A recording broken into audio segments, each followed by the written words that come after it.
Next is variation of pressure with depth. ഇതാണ് പഠിക്കാൻ പോകുന്നത്. അപ്പോൾ ഇതെന്താണെന്ന് ഞാൻ പറഞ്ഞുതരാം. ഡെപ്ത് തന്നു കഴിഞ്ഞാൽ നമുക്ക് പ്രഷർ കാണാൻ പറ്റും. അതെന്താണെന്ന് ഞാൻ പറഞ്ഞുതരാം. ഈ ഫിഗർ നോക്കണേ. ഇതൊരു ടാങ്കാണെന്ന് വിചാരിക്കുക. ഇതെന്താണ്? ഒരു ഓപ്പൺ ടാങ്കാണ്. ഇതിനകത്ത് നിറച്ച് എന്തോ ഒരു ഫ്ലൂയിഡ് ഉണ്ട്. വാട്ടർ തന്നെ ആവണമെന്നില്ല, ഇനി ഫ്ലൂയിഡ്. ഇപ്പോൾ ഒരു ടാങ്ക് ഉണ്ട്, ഓപ്പൺ ആണ്, അതിനകത്ത് ഫ്ലൂയിഡ് നിറച്ച് വെച്ചിരിക്കുകയാണ്. ഓക്കെ ആണല്ലോ. നമുക്ക് വേണ്ടത് എന്താണെന്ന് വെച്ചാൽ ഇതിൻ്റെ സർഫസിൽ നിന്ന് എച്ച് ഡെപ്ത് താഴെ ഒരു പോയിൻ്റ് ഉണ്ട്. ഇതിൻ്റെ സർഫസിൽ നിന്ന് എച്ച് ഡെപ്ത് താഴെ ഒരു പോയിൻ്റ് ഉണ്ട്. കണ്ടില്ലേ? എച്ച് ഡെപ്ത് താഴെ ഒരു പോയിൻ്റ് ഉണ്ട്. അവിടെ വരുന്ന പ്രഷറാണ് അറിയേണ്ടത്. കാരണം അവിടെ പ്രഷർ വരും. കാരണം ഈ ഫ്ലൂയിഡിൻ്റെ വെയിറ്റ് എല്ലാം അവിടെ വരുന്നുണ്ടല്ലോ. അപ്പോൾ ഒരു ഫ്ലൂയിഡിൻ്റെ സർഫസിൽ നിന്ന് എച്ച് ഡെപ്ത് താഴെ വരുന്ന പ്രഷർ അത് ഡിറൈവ് ചെയ്യണം. അപ്പോൾ ഈ പോയിന്റിലുള്ള പ്രഷർ എന്ന് പറഞ്ഞു കഴിഞ്ഞാൽ ഈ ഫ്ലൂയിഡിൻ്റെ വെയിറ്റ് കാരണം ഉണ്ടാവുന്ന പ്രഷർ കൂടാതെ അറ്റ്മോസ്ഫിയറിൻ്റെ പ്രഷറും കൂടി ഇവിടെ ഫീൽ ചെയ്യും. കാരണം ഇതൊരു ഓപ്പൺ ടാങ്കാണ്. അറ്റ്മോസ്ഫിയറിക് എയർ അല്ലേ, അതിൻ്റെ വെയിറ്റും കൂടിയും ഇതിൻ്റെ മുകളിലുണ്ടല്ലോ. അപ്പോൾ ഇവിടുത്തെ പ്രഷർ എന്ന് പറയുമ്പോൾ ടോട്ടൽ പ്രഷറാണ് എഴുതേണ്ടത്. ഈ ഫ്ലൂയിഡിൻ്റെ വെയിറ്റ് കാരണമുള്ള പ്രഷർ പ്ലസ് അറ്റ്മോസ്ഫിയറിക് പ്രഷർ, അതാണ് ഇവിടെ വരുന്ന ആകെയുള്ള പ്രഷർ. അപ്പോൾ അതിൻ്റെ ഡെറിവേഷനാണ് നമ്മൾ പഠിക്കാൻ പോകുന്നത്. അപ്പോൾ അതിനു വേണ്ടി ഇവിടുത്തെ പ്രഷർ കാണണമെങ്കിൽ നമ്മളിവിടെ ഒരു ചെറിയൊരു ഏരിയ അസ്യൂം ചെയ്യേണ്ടി വരും. ഈ പോയിന്റിലുള്ള പ്രഷർ കാണണമെങ്കിൽ ആ പോയിന്റിനെ കവർ ചെയ്യുന്ന ഒരു ചെറിയൊരു ഏരിയ ഇമാജിൻ ചെയ്യാം. ഓക്കെ. അപ്പോൾ അറ്റ്മോസ്ഫിയറിക് പ്രഷർ PA ആണ് കേട്ടോ, അത് ഫിക്സഡ് ആണെന്ന് നമുക്കറിയാം. അപ്പോൾ ഈ പോയിന്റിനെ കവർ ചെയ്യുന്ന ചെറിയൊരു ഏരിയ കൺസിഡർ ചെയ്യാം. A ആണെന്ന് വിചാരിക്കുക. ഈ ഏരിയ A ആണ്, വളരെ ചെറിയൊരു ഏരിയ ആണ്. ഞാൻ ഇതുപയോഗിച്ചിട്ട് ഇത് ഞാൻ ജസ്റ്റ് മുകളിലോട്ട് എക്സ്റ്റെൻഡ് ചെയ്തിട്ട് ഒരു സിലിണ്ടർ പോലെ ആക്കുകയാണ്. ഈ താഴത്തെ ഏരിയ ഞാൻ ജസ്റ്റ് മുകളിലോട്ട് കണ്ടില്ലേ, ഇങ്ങനെ എക്സ്റ്റെൻഡ് ചെയ്ത് ഇങ്ങനൊരു സിലിണ്ടർ പോലെ ആക്കി. ഇങ്ങനൊരു ഫ്ലൂയിഡ് കോളമാണ്, മനസ്സിലായില്ലേ? ഇത് ഫ്ലൂയിഡാണ്. ഈ സിലിണ്ടറിക്കൽ ഷേപ്പിൽ കാണുന്നത് ഒരു ഫ്ലൂയിഡ് കോളം ആണ്. എബോവ് എക്ക് മുകളിലുള്ള ഫ്ലൂയിഡ് കോളം ആണ് ഈ കാണിച്ചിരിക്കുന്നത്. എയിലുള്ള പ്രഷർ അല്ലെങ്കിൽ താഴത്തെ ഏരിയ ഉണ്ടല്ലോ, താഴെ കാണിച്ചിരിക്കുന്ന ഏരിയ, അവിടെ വരുന്ന പ്രഷർ എന്ന് പറഞ്ഞു കഴിഞ്ഞാൽ ഈ എന്താണ് ഈ ഫ്ലൂയിഡ് കോളത്തിൻ്റെ ഫോഴ്സ് കാരണമുള്ള പ്രഷർ, വെയിറ്റ് കാരണമുള്ള പ്രഷറും അറ്റ്മോസ്ഫിയറിൻ്റെ പ്രഷറും രണ്ടും വരുന്നുണ്ട് ഇവിടെ. അപ്പോൾ നമുക്ക് ഈ താഴെയുള്ള സർഫസിലെ അവിടെ വരുന്ന പ്രഷർ, ഈ വെയിറ്റ് കാരണമുള്ള പ്രഷർ ആദ്യം കാണാം. അപ്പോഴേ ഇതിൻ്റെ മാസ് M ആണെന്ന് വിചാരിക്കുക. ഈ ഫ്ലൂയിഡ് കോളം ഇല്ലേ സിലിണ്ടറിക്കൽ ഷേപ്പിൽ, അതിൻ്റെ മാസ് M ആണ്. അതിനൊരു വെയിറ്റ് ഉണ്ടാവുമല്ലോ, അതിൻ്റെ വെയിറ്റ് M×G ആണെന്ന് നമുക്കറിയാം. ആ M×G ആണ് ഈ താഴത്തെ ഏരിയയിൽ ആക്ട് ചെയ്യുന്നത്, ശരിയല്ലേ? ഈ M×G ഈ താഴെയുള്ള ഏരിയയിൽ ആക്ട് ചെയ്യുന്നുണ്ട്. അപ്പോൾ force acting on the bottom area, F എന്ന് എഴുതിക്കോട്ടെ. The force acting on the bottom area എന്ന് പറഞ്ഞാൽ M മാസാവുമ്പോൾ അതിൻ്റെ വെയിറ്റ് M×G ആണ്. അപ്പോൾ M×G ആണ് താഴെയുള്ള ഏരിയയിൽ ആക്ട് ചെയ്യുന്ന ഫോഴ്സ്. അറ്റ്മോസ്ഫിയറിൻ്റെ പ്രഷർ ഞാൻ കുറച്ച് കഴിഞ്ഞിട്ട് പറഞ്ഞുതരാം, ഇപ്പം അത് നോക്കണ്ട. ഞാൻ ഫ്ലൂയിഡിൻ്റെ വെയിറ്റ് കാരണമുള്ള പ്രഷറാണ് ഇപ്പോൾ കാണാൻ പോകുന്നത്. അപ്പോൾ force acting on the bottom area will be M×G ആണ്. M എന്ന് പറഞ്ഞു കഴിഞ്ഞാൽ mass of the fluid column. Mass കാണാനായിട്ട് ഒരു ഫോർമുല പഠിച്ചിട്ടുണ്ട്. മാസ് എന്ന് പറഞ്ഞു കഴിഞ്ഞാലേ ഡെൻസിറ്റി ഇൻറ്റു വോള്യം, അങ്ങനെ ഒരു ഫോർമുല പഠിച്ചിട്ടില്ലേ? ഒരു ബോഡിയുടെ മാസ് കാണണമെങ്കിൽ എന്ത് ചെയ്താൽ മതി? ഡെൻസിറ്റി ഇൻറ്റു വോള്യം ആണ്. അതറിയില്ലെങ്കിൽ എവിടെയെങ്കിലും എഴുതി വെച്ചോ. മാസ് ഓഫ് എ ബോഡി എന്ന് പറഞ്ഞു കഴിഞ്ഞാൽ ഡെൻസിറ്റി ഇൻറ്റു വോള്യം ആണ്.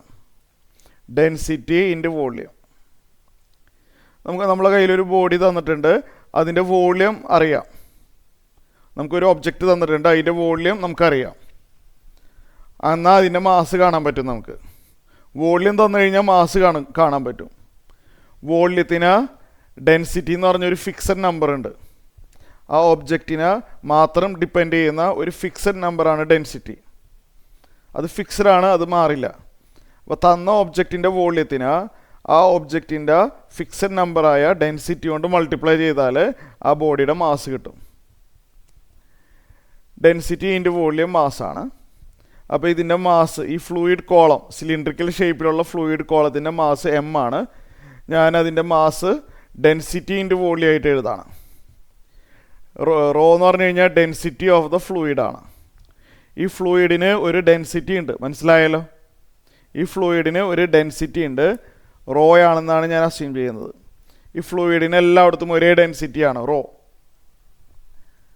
റോയാണ് ഈ ഫ്ലൂയിഡിൻ്റെ ഡെൻസിറ്റി. ആ ഫ്ലൂയിഡ് എല്ലായിടത്തും ഡെൻസിറ്റി റോ തന്നെയാണ് കേട്ടോ. റോ എന്ന് പറഞ്ഞു കഴിഞ്ഞാൽ ഫ്ലൂയിഡിൻ്റെ ഡെൻസിറ്റിയാണ്. അപ്പോൾ ഡെൻസിറ്റി ഇൻറ്റു വോളിയം ചെയ്ത് കഴിഞ്ഞാൽ മാസ് കിട്ടും. അതാണ് റോ ഇൻറ്റു വി എന്ന് എഴുതിയത്. റോ ഇൻറ്റു വി എന്ന് പറഞ്ഞു കഴിഞ്ഞാൽ ഈ സിലിണ്ടറിക്കൽ ഷേപ്പിലുള്ള ഒബ്ജക്റ്റിൻ്റെ അല്ലേ ഫ്ലൂയിഡ് കോളത്തിൻ്റെ വോള്യം. വി എന്ന് പറഞ്ഞു കഴിഞ്ഞാൽ ഈ കാണിച്ചിരിക്കുന്നതിൻ്റെ വോള്യം. വോള്യം എന്ന് പറഞ്ഞു കഴിഞ്ഞാൽ ബേസ് ഏരിയ ഇൻറ്റു ഹൈറ്റ് ആണ് അല്ലേ. ഈ സിലിണ്ടറിൻ്റെ വോള്യം എന്താണ്? ബേസ് ഏരിയ ഇൻറ്റു ഹൈറ്റ് ആണ്. അപ്പോൾ വീനെ നമുക്ക് എ ഇൻറ്റു എച്ച് എന്ന് എഴുതാം. എ ഇൻറ്റു എച്ച് എന്ന് എഴുതാം. പിന്നെ ഒരു ജി ഉണ്ടല്ലേ. ഇതാണ് force acting on the bottom area. മനസ്സിലായല്ലോ. ബോട്ടം ഏരിയയിൽ ആക്ട് ചെയ്യുന്ന ഫോഴ്സ് എഫ്. ഇതാണ് ഞാനിപ്പോൾ കണ്ടത്, ഈ എഫില്ലേ, അതാണ് ഈ കണ്ടിരിക്കുന്നത്. അപ്പോൾ അങ്ങനെയാണെങ്കിൽ ബോട്ടം സർഫസ് ഏരിയയിൽ വരുന്ന പ്രഷർ എത്രയാണ് അല്ലേ? Pressure at the bottom surface area force by area ആണ്, എഫ് ബൈ എ ആണ്. ഒരു യൂണിറ്റ് ഏരിയയിൽ വരുന്ന ഫോഴ്സ്. ഇവിടെ താഴത്തെ സർഫസിൽ ആക്ട് ചെയ്യുന്ന total force rho A H G ആണ്. അപ്പം അത് എഴുതാം, rho A H G divide by താഴെ എ ആണ്. അത് എഴുതി. ഇവിടെ എയും എയും വെട്ടിപ്പോയിട്ട് കാണുന്നുണ്ടോ? എയും എയും ക്യാൻസലായിട്ട് pressure due to the weight of the fluid column. ഞാനിവിടെ സെൻറ്റൻസിൽ എഴുതട്ടെ, pressure due to the weight of the fluid column.